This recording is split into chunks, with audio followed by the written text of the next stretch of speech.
जय माँ काली दोस्तों, कैसे हो आप सब। दोस्तों आप सभी का हार्दिक स्वागत है महाकाली भगत ज्ञान यूट्यूब चैनल में। तो दोस्तों आज की इस वीडियो में मैं आप सभी भक्तों को एक सच्चाई की कहानी बताने जा रही हूँ, जो कि माता काली की कहानी है। ठीक है, यानी कि माता काली और माता काली के भक्त, और जो भक्त थे जिनको माता काली ने बिल्कुल सैन्य रूप में अपने दर्शन दिए थे, वो भक्त मेरे गुरु थे। और मेरे गुरु ने मुझे ये कहानी बताई थी जो मैं आपके साथ शेयर कर रही हूँ। और ये बात सत्य थी। जब मैंने भी अपनी शक्तियों से पूछा था तो ये बात सत्य निकली थी, झूठी नहीं थी। तो ये जो मैं आपको बात बताने जा रही हूँ अपने गुरु की, कि मेरे गुरु को माता काली ने बिल्कुल सैन्य रूप में दर्शन दिए थे, जो उनका रूप है उसी रूप में दर्शन दिए थे। और कैसी दिखती थी माता काली जब उनको दर्शन दिए थे ये भी बताऊंगी। और क्या बात थी, क्या वजह थी, किस वजह के कारण उनको दर्शन दिए थे। और आप लोग भी अगर माता काली के दर्शन करना चाहते हैं बिल्कुल सैन्य रूप में, तो आप लोग भी ऐसे माता काली के दर्शन कर सकते हैं जैसे मैं आपको बताऊंगी इस वीडियो में।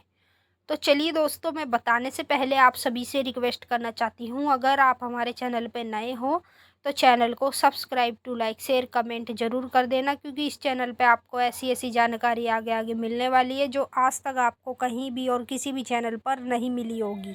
तो ये जो बात मैं आपको बता रही हूँ, ये बात उस गुरु की है जो गुरु को जिसको मैंने छोड़ दिया, यानी कि जिसने मेरे साथ कपट करी थी, गद्दारी करी थी, और मुझे किसी भी चीज़ का ज्ञान नहीं दिया था, ना कुछ सिखाया ना कुछ बताया, बस ऐसे ही चलता फिरता मेरा काम करा था। ये बात है उस गुरु की। तो मैं आपको बताऊं उस गुरु को माता काली ने कैसे दर्शन दिए थे, वो भी शमशान काली ने बिल्कुल सैन्य रूप में। जो मेरा गुरु था उसका एक चेला था, ठीक है, उसका चेला था। तो उसके चेले के ऊपर किसी ने माता काली को गलत कार्य पे चलाया था, यानी कि जो मेरा गुरु है उसके चेले के ऊपर उसके दुश्मन ने माता काली को गलत पे चलाया था मारने के लिए। ठीक है, तो माता काली सबसे पहले पहुंची, चेले के पास नहीं पहुंची, मेरे गुरु के पास पहुंची सबसे पहले। तो मेरे गुरु के पास गई बिल्कुल सैन्य रूप में, और पता कहाँ से निकली, छत पे से। जैसे कि हम घर में होते ना कमरे में, तो कमरे में मेरे गुरु क्या कर रहे थे, हुक्का लगा रहे थे। हुक्का पानी देवी देवताओं को लगाना पड़ता है ना, तो वो हुक्का लगा रहे थे।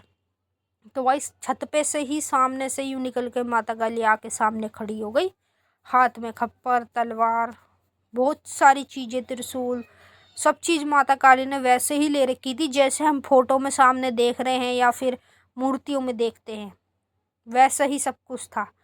और गले में इतने बड़े बड़े सोने के हार ऐसे ऐसे चमक रहे कि बस पूछो मत, ऐसे चमक रहे थे बस पूछो मत। और इतनी बड़ी थी माता के गुरु मेरे थे वो इतने से दिख रहे थे उनके आगे। तो जैसे ही वो मेरे गुरु के पास आई तो मेरे गुरु को बोला उसने कि बता, तुझे मारूं या फिर तेरे चेले को मारूं। ऐसे बोल दिया था, क्योंकि उनको गलत पे चलाया था। जिस भी दुश्मन ने चलाया, गंदे आदमी ने उनको गलत कार्य पे चला के भेजा था। अब जब गलत कार्य पे कोई भेजता है तो इनको भी अपना काम करना होता है। तो मेरे गुरु ने बोला कि नहीं मैया ऐसे मत करो, ठीक है। मेरे गुरु ने बोला तो माता ने बोला कि मुझे गलत पे चलाया गया है, इसीलिए मैं यहाँ पर आई हूँ। तो जो मेरा गुरु था ना दोस्तों, उसने ना बहुत बड़ी बड़ी सिद्धि साधनाएं कर रखी थी, जिस वजह के कारण उसको देवी देवता सैन्य रूप में दर्शन देते थे। कोई भी देवता हो या देवी हो सैन्य रूप में ही उसके पास आती थी। माता काली की ही बात नहीं है, और भी देवी देवता थे उसके पास, बहुत सारी शक्तियाँ थी, बहुत बड़ी बड़ी शक्तियाँ थी उसके पास। वो शक्तियाँ उसके पास सैन्य रूप में ही आती थी, बिल्कुल आमने सामने, जैसे एक इंसान इंसान से बात करता है वैसे ही। तो मेरे गुरु ने कहा कि जिसने तुझे छलाया है उसको तू छोड़, तू मेरी बात मान। अगर तू मेरा मान रखती है तो तू किसी को भी नहीं मार, ठीक है, मेरे गुरु ने बोला। तो माता ने किसी का भी कुछ नहीं किया उसके कहने से, क्योंकि मैंने आपको बताया उसने सिद्धि साधना कर रखी बहुत बड़ी बड़ी। तो उस वजह के कारण माता ने सच्चाई देखी। सच्चाई ये देखी कि भाई गलत पे जो चला रहा था उल्टा वहीं भेज दिया, तो जिसने जो चलाया था उसके साथ ही गलत हुआ। और जो मेरा गुरु था उसका चेला था वो बच गए दोनों। माता की कृपा से, भगवान के आशीर्वाद से। और जो जिसने चलाया उसका ही उल्टा हो गया, यानी कि उसके घर में ही मरते गए दिन पे दिन। तो इसीलिए कहते हैं कि कभी भी देवी देवता को गलत पे नहीं चलाना चाहिए। माता जो होती है बहुत ममतामयीन है, और ये कभी भी अपने बच्चे को कोई नुकसान नहीं होने देती। चलाने के बावजूद भी इनने देखो जान बचाई, किसी को कुछ नुकसान नहीं पहुंचाया, उल्टा उसी का करा जिसने इन्हें भेजा। तो अगर आप भी माता काली के दर्शन करना चाहते हैं तो सेवा पानी जो होती है वो अच्छी करें। मेरा गुरु जो है वो खूब अच्छी सेवा पानी करता है, रोज की करता है पूजा पाठ। और उसके साथ साथ उनने जब भगत बनाता, जब उसने सिद्धि साधनाएं भी सब कुछ कर रखी है, शमशान की, घर की, जहाँ मर्जी की सिद्धि करके बैठा हुआ है वो, जब इसको दर्शन होते। तो अगर आप भी करना चाहते हैं माता काली के दर्शन तो सेवा पूजा पानी माता काली की रोज करें। तो चलिए दोस्तों, मैंने आप सभी को अच्छे से समझा दिया, आपके समझ में आ गया होगा। अब हम आपसे मिलेंगे नेक्स्ट वीडियो में, तब तक के लिए जय माँ काली, हर हर महादेव।